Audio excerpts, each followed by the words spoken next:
오늘 이 말씀 가지고 하나님의 은혜 나누게 되길 소망합니다. 오늘 본문을 보면은요, 느부갓네살 왕이 금으로 신상을 만드는 것이죠. 높이가 60규빗, 넓이가 6규빗이라고 나와 있습니다. 이것을 수치로 환산하면은 대략 28m 정도 되는 높이에 3m 넓이를 가진 큰 신상이 나오는 것이죠. 그러니까 어마어마하게 큰 걸 지금 만든 겁니다. 근데 느부갓네살이 왜 이 금신상을 만들었을까 생각을 해보면요, 다니엘을 통해 자신이 꾼 꿈과 그에 대한 해석을 들은 것이죠. 그래서 그 부분의 얘기를 듣고 나서 이 사람이 지금 충격을 받았기 때문에 이 금신상을 만든 것입니다. 바벨론의 영광은 찬란할 것이지만 결국에는 어떻게 된다고요? 멸망하게 될 것이다. 이 얘기를 듣고 이 느부갓네살이 충격을 먹은 것입니다. 바벨론이 멸망한다고? 이 생각을 한 것이죠.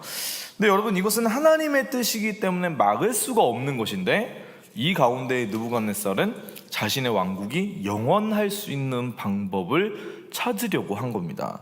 그래서 그가 꿈꾸면서 본 신상은 머리만큼이었거든요. 근데 지금 이 사람이 세운 이 신상은 전체가 다 금인 것입니다. 자신의 왕국의 영원함을 꿈꾸는 마음에서 신상 전체를 다 금으로 만든 것이죠. 그리고 자신이 만든 그 신상 앞에 느부갓네살은 모든 사람들을 모아놓고 이렇게 명령합니다. 4절에서 6절까지 우리가 한 목소리로 읽어보기 원합니다.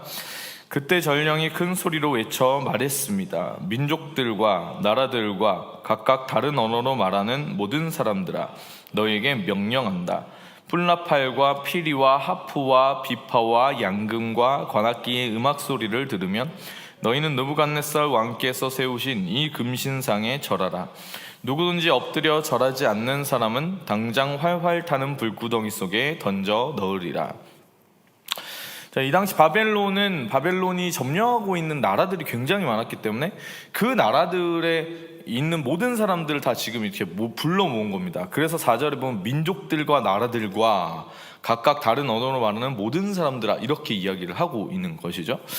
근데 결국 이 4절에서 6절까지 느부갓네살이 전령을 통해 이야기한 바는 무엇이냐면요, 우리에게 한 가지를 알려주는 것인데, 세상의 힘과 권력은 결국에 신에 대한 이야기를 만들어낸다는 것을 알 수 있는 겁니다. 오늘 전령이 각 나라에서 모인 자들 가운데 이야기하는 것은 느부갓네살 왕이 만든 금신상에 절하라는 것이죠. 이것은 충성을 맹세하라는 것이지만, 다른 의미로 하면 이 충성 서약의 방법 자체가 무엇이냐면 느부갓네살이라는 한 명의 인간을 신으로 모시라는 의미입니다. 왜 이렇게 했을까요? 그것은 인간은 신에게는 거부할 수가 없기 때문입니다.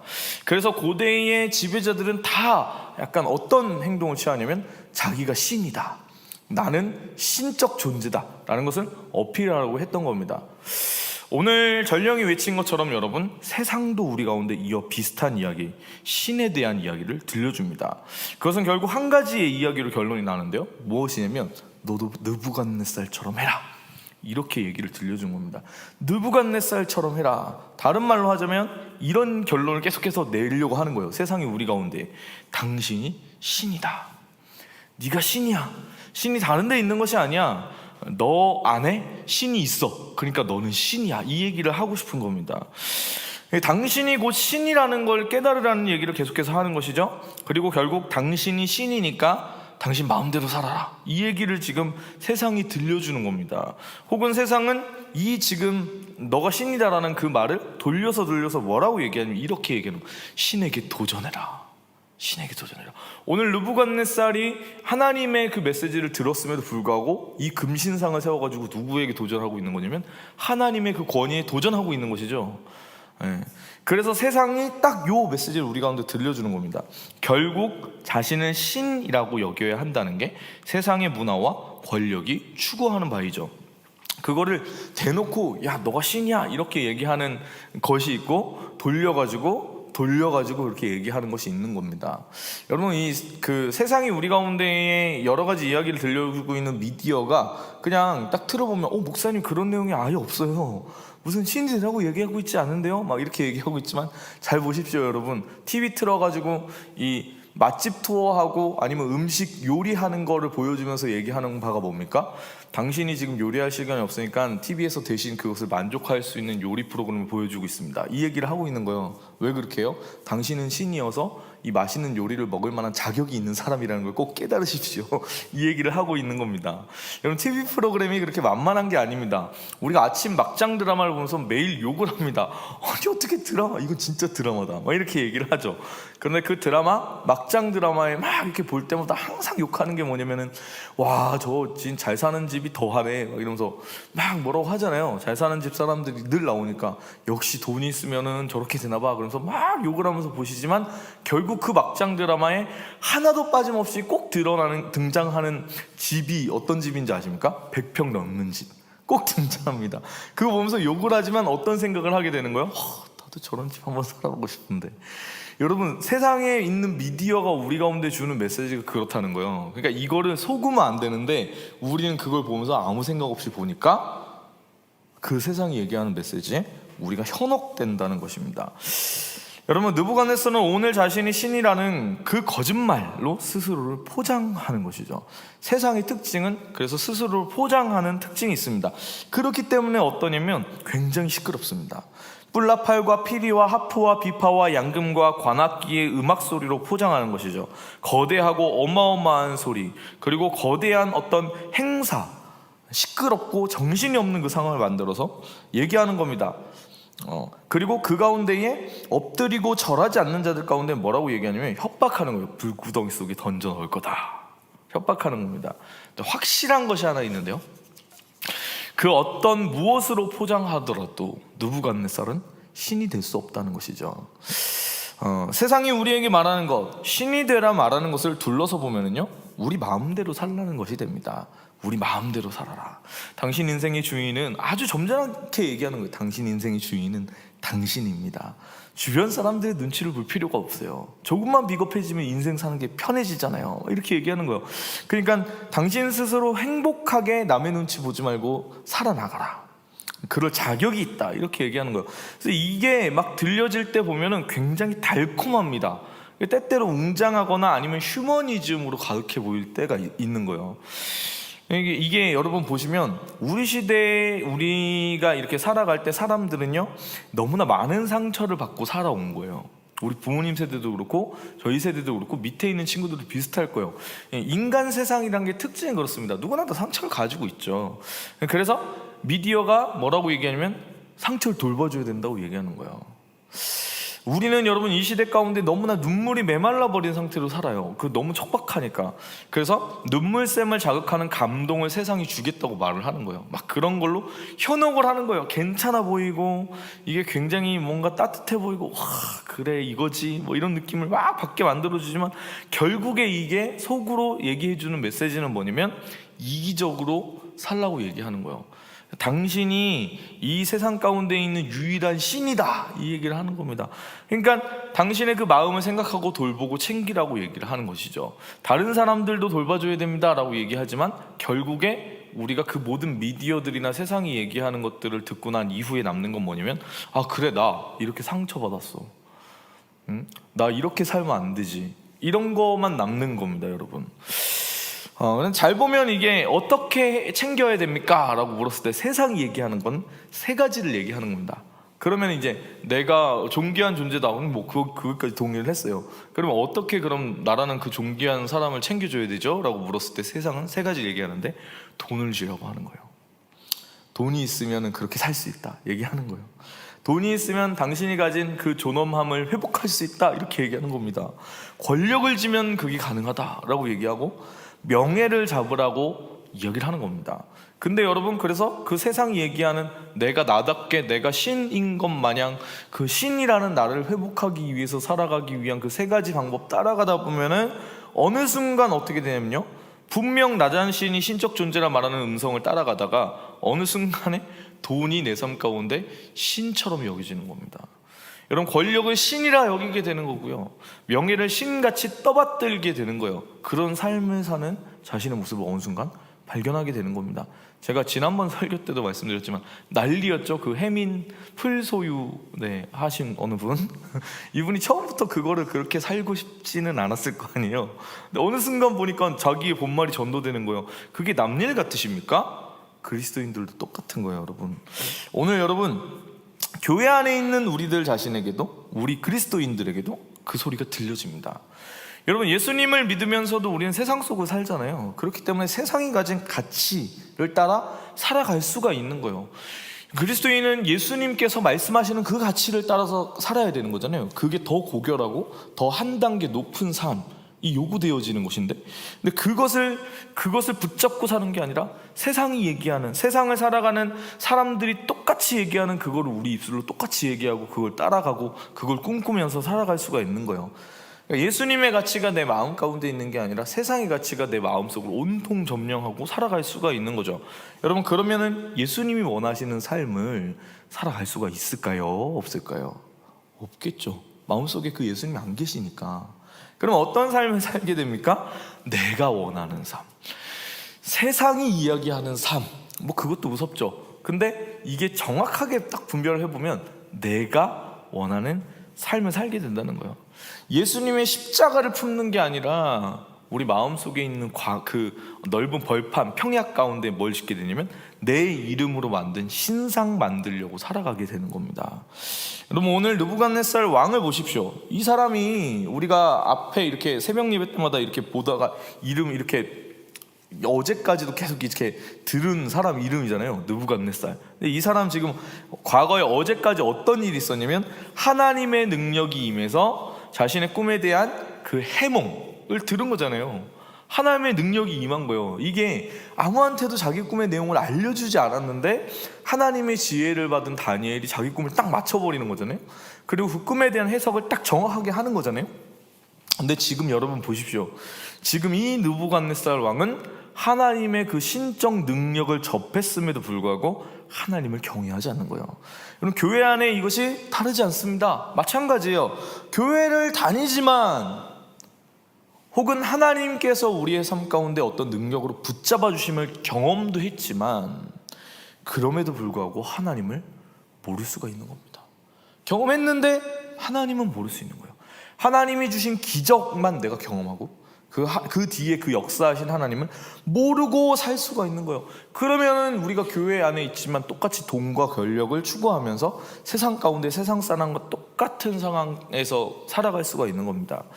여러분, 느부갓네살이 세운 신상에 사람들은 절을 합니다. 그리고 그러던 중 몇 사람이 와서 다니엘의 세 친구를 고발하죠. 12절인데요 12절 한번 읽어보겠습니다. 12절입니다. 그런데 왕께서는 유다 사람 사드락, 메삭, 아벳느고를 바벨론 지방에 일을 보라고 관리로 세우셨습니다. 왕이여, 이 사람들은 왕의 말씀을 지키지 않고 왕이 섬기는 신들을 섬기지도 않으며 왕께서 세우신 금신상에 절하지 않습니다. 자, 지금 이렇게 이 고발하는 사람들의 의도가 12절에 정확하게 나와 있습니다. 뭐라고 얘기하냐면 바벨론 지방에 일을 보라고 관리로 세운 그 다니엘의 세 친구들을 얘기하는 것이죠. 왜 이 구절이 있냐면 지금 이 사람들이 어떤 마음을 가지고 있냐면 다니엘의 세 친구들이 이 2장 말미에 보면 다니엘과 이 세 친구들을 느부갓네살이 굉장히 높여 올려가지고 출세를 시킵니다. 승진을 시켜요. 근데 그 출세한 이게 지금 못마땅한 거예요. 내 배가 아픈 거예요. 이 사람들이 지금 출세한 게. 그래서 지금 그들이 왕이 말한 그 가운데에 이 다니엘의 세 친구들을 넘어지게 하려고 고발을 하는 겁니다. 좋은 의도가 아니죠. 지금 좋은 의도가 아닌데 세상이 여러분 우리를 바라볼 때 이렇게 하는 겁니다. 여러분, 우리는 하나님 한 분만 섬기려는 마음을 가지고 세상 가운데 걸어갈 수가 있지만 세상은 우리를 끊임없이 공격하는 것이죠. 사단이 그 세상 가운데 우리를 향한 공격을 끊임없이 시도하는 겁니다. 우리가 세상 살면서 여러분 그래서 꼭 알아야 되는 것이 한 가지 있습니다. 예수님 믿으면 여러분 삶이 평안해지고 달라지고 굉장히 세상 가운데 잘 나가게 되고 그럴 거라고 생각하십니까? 사실은 약간 반대가 됩니다. 왜냐하면 세상이 예수 믿는 그리스도인들을 싫어하기 때문에 그렇습니다. 예수님 믿으면 그래서 세상 가운데 오는 핍박을 어느 정도 받게 되고요. 예수님 믿으면은 저 같은 경우에는 이 집안에서 제가 제일 처음으로 예수님 믿었는데 제사를 하는 모든 부분부터 시작해가지고 때때로는 지금이야 저희 부모님이 이제 교회를 굉장히 열심히 다니시지만 거의 무슨 저희 아버지가 신학교 가실 것처럼 교회를 다니시지만 그때는 어머니가 저한테 그런 얘기를 하는 거예요. 너는 가족들보다 교회가 더 우선이냐? 그렇게 얘기들을 하시더라고요. 지금 와서 생각해보면 왜 그런 얘기를 이 사람들이 했을까, 좀 서운했을 수 있겠다 이런 생각이 들지만 그때는 전혀 이해가 되지 않았습니다. 근데 확실한 것은 무엇이냐면 예수님께서도 그렇게 말씀하시죠. 세상이 예수님을 미워하기 때문에 예수 믿는 그 제자들인 우리도 미워할 거다라고 주님이 얘기하십니다. 그러니까 여러분, 우리의 삶 가운데 이렇게 지내면서 내가 예수님 믿는 것 때문에 어느 정도 힘든 것이 있다라고 생각이 드시잖아요. 예를 들어서 우리가 일을 하는데, 제가 아는 어느 자매가 그 쉼터에서 일을 하는데, 이 친구가 그냥 쉼터에서 그냥 대충 일을 해도 되는데 그 가운데 예수님 때문에 내가 이 아이들 섬기겠다고 열심히 일을 하잖아요. 그럼 어떤 일이 발생합니까? 괴롭습니다. 제가 교회에 와가지고 목사로서 그냥 교회를 업무라고 생각을 해가지고 일 처리만 하는 거라면 무슨 스트레스가 있겠습니까? 크지 않습니까? 그냥 되게 쿨하게 모든 걸 다 깔끔하게 딱 정리하고 이렇게 갈 수 있는데, 이게 교회 사역을 대할 때 제가 목사로서 하나님 부르신 사명이다 이렇게 생각하면은 이 교회 안에 마음이 몇 번 짖어지고 힘들고 긁어내지고 아파지고 이렇게 되는 게 맞는 거죠. 그럴 수밖에 없는 겁니다. 하나님의 일을 한다는 건 그럴 수밖에 없는 거거든요. 여러분, 근데 혹은 나가서 제가 가로수길 가운데 이렇게 청년들 전도하겠다고 예수님 믿으세요 이렇게 얘기하는 것도 쉬운 일이 아닐 거잖아요. 그러니까 계속 이렇게 압력이 있을 수밖에 없는데, 근데 지금 시대적인 특징 자체가 저만 그런 게 아니라 그저 예수님을 믿는다는 것 하나만으로도 지금 시대 가운데는 참 살기가 어렵다라는 것을 알 수가 있는 겁니다. 예수님 믿기 참 어려운 시대라는 거죠. 마치 오늘 다니엘의 세 친구들처럼 예수님을 믿는다는 그 믿음의 고백, 이들이 지금 하나님을 향한 그 믿음의 고백 때문에 신상이 절을 하지 않는 거잖아요. 그런 것처럼 우리가 예수님을 믿는다는 그 믿음의 고백을 공개적으로 한다는 것은 굉장히 어려운 시대가 되지 않았나 이런 생각을 해봅니다. 어느 분이 저한테 그런 얘기를 했었어요. 어느 때보다 교회에 대한 평판이 역사적으로 가장 떨어진 시기다 지금이. 저도 그렇게 비슷하게 생각을 합니다.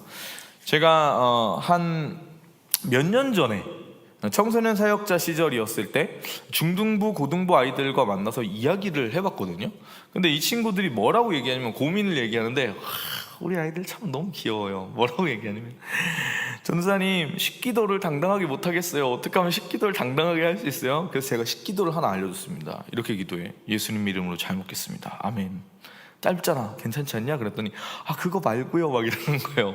아니 이 정도면 됐지 이렇게 얘기했는데, 뭐라고 얘기하는 거냐면 식기도를 못한다는 거예요. 왜 못해? 이게 이해가 안 되지 않습니까? 저는 이해가 안 됐어요. 그래서 왜 못하는 거야? 그냥 하면 되는 거야. 한 줄만 해. 내가 지금 알려줬잖아. 예수님 이름으로 잘 먹겠습니다. 이거보다 짧은 기도가 있냐? 그랬더니 답답하시네 이러면서 뭐라고 얘기하냐면, 아이들 입장에서 그렇지가 않대요. 학교에 갔을 때 얘네가 지금 전도사님 눈앞에 보는 이 아이들은 굉장히 착한 교회의 아이들이잖아요. 믿음의 성도들이거든요. 근데 학교에 갔을 때 얘네가 이제 껌 좀 씹으면서 애들이랑 이렇게 지내는데 내가 예수님 믿는 걸 이렇게 나타내기가 생각보다 부끄러웠던 것 같아요. 근데 그 학교만 그랬는지 아니면 다른 아이들도 그랬는지 몇몇 아이들이 그렇게 얘기한 걸 보면, 이 학교에서 자기의 신앙을 공개적으로 드러낸다는 자체가 별로 쉽지 않은 일이었던 것 같아요. 저는 그게 좀 익숙하지 않았거든요. 왜냐면은 고등학교 다닐 때 저희 고등학교 동아리가 있었고, 저는 막 대놓고 학교에서 할렐루야 이러고 다녔었고, 이 대학교가 이 신학교에다가 신대원도 이제 그렇게, 저는 이제 교회와 늘 생활을 했기 때문에 이게 이해가 안 됐었는데, 그 친구들 입장에서는 그게 쉽지 않았던 겁니다. 그래가지고 그러면 니네 식기도 어떻게 해? 그랬더니 안 해? 이랬더니 안 할 수도 없고 너무 괴로워요. 그러면서 하는 방법을 알려줬는데, 어떻게 하냐면 괜히 안경에 묻은 것처럼 이렇게 아멘 이러고 싶기도 하고, 아니면 이러면서 아멘 막 이렇게 한대요. 아니면 막 괜히 목이 이렇게 담 걸려 있어가지고 아픈 것처럼 예수님 잘 먹겠습니다 아멘 이러고 식기도를 한다는 거예요. 그 얘기를 들으면서 참 귀엽기도 한데, 아니면 막 코 이렇게 이러면서 아멘 이렇게 한다는 거예요. 그래서 참 얘네가 참 순수하다 그런 생각, 별의별 생각을 많이 했는데 정확하게 제가 정답을 알려줄 수는 없었던 것 같아요. 그냥 나라면 있잖아, 되게, 저는 그렇게 결론냈었어요. 그렇게 후지게 예수님 믿진 않을 것 같아 이렇게 얘기했었거든요.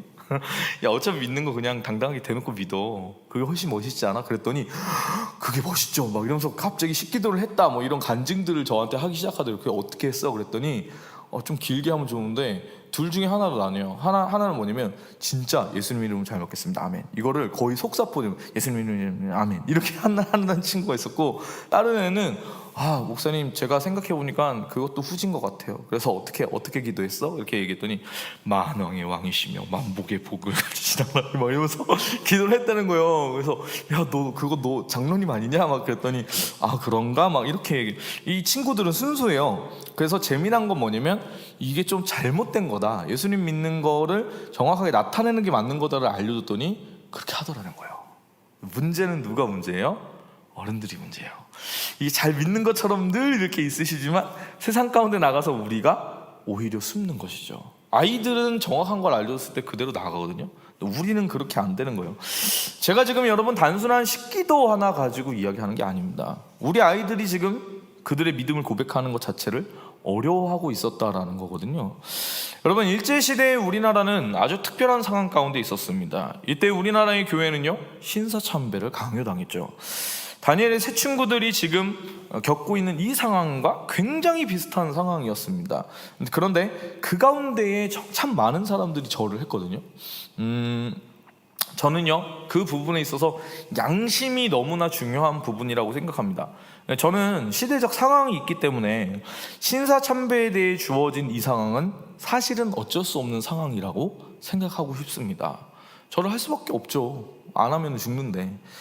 물론 안 하신 분들이 있습니다. 다만 저는 다 죽었어야 된다라고 말하고 싶지는 않지만, 다만 절을 했다면 평생 부끄러워는 해야 될 일이라고 생각은 합니다. 한국 교계가 사방으로 쪼개져 있죠. 교단별로도 사방으로 쪼개져 있는데 한국 전체를 대표할 만한 어른을 누구 꼽으라고 하면은 각 교단마다 막 난리가 나는 거예요. 니네 교단 사람이잖아 막 이러면서 맨날 싸웠거든요. 근데 이제 전국 기독교 연합체를 형성하면서 그 각 교단, 모든 교단들이 거의 대부분 동의를 한 분의 목사님이 나온 적이 있습니다. 이분이 대표를 하면 우리는 하겠습니다라고 말을 했었어요. 각 교단들마다. 참 대단한 일이죠. 그런 분이 한 분 있다는 게, 이렇게 사방오열로 나눠져 있는 교단에서. 근데 그때 이야기됐던 분이 누구냐면 바로 영락교회의 고 한경직 목사님이셨습니다. 목회자들의 목회자라고 불리우는 그분.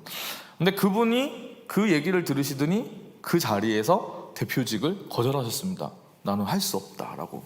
근데 그렇게 얘기하시면서 나는 당신들이 존경할 만한 목사가 아니에요 라고 얘기하시는 거예요.